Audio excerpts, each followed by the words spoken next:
So I want to introduce you to a residential school that's local to my area.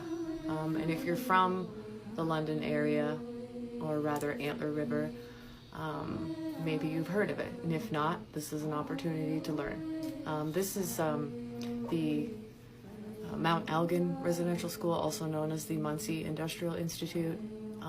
The first brick was laid in 1849, but the school didn't open until 1851.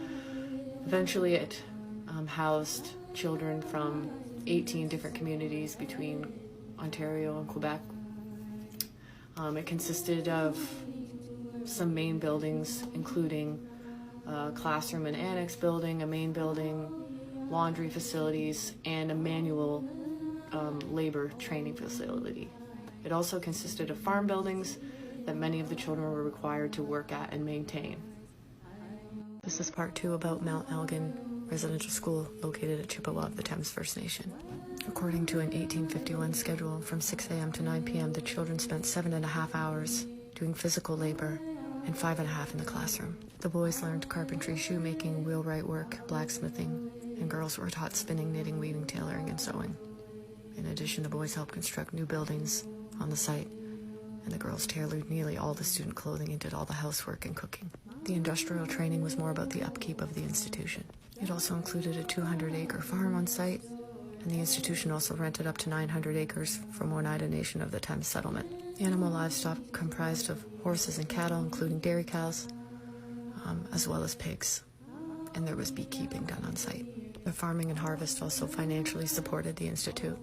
Conditions were poor, and the labor was intense for the children. This was the daily regime at Mount Elgin Industrial Institute. This is part 3 of Mount Elgin Residential School, located at Chippewa of the Thames First Nation. This school was actually under the supervision of the Wesleyan Methodist Society until 1925, when the United Church of Canada took over. Over the years, there were several outbreaks at the school, including measles, TB, syphilis, trachoma or chlamydia, German measles, flu, pneumonia, and chickenpox. Many children died. Students rebelled over the years, setting fire to different buildings and rooms. In 1908 alone, there were 3 fire incidents. In one, a boy had set fire to a barn because he didn't want to be at the institute. Children often ran away from the institute, on average 17 per year.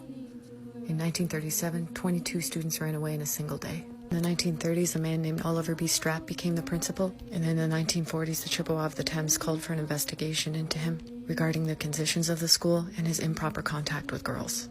No investigation was made. Mount Elgin Residential School, Chippewa of the Thames First Nations, Part 4, likely my final part.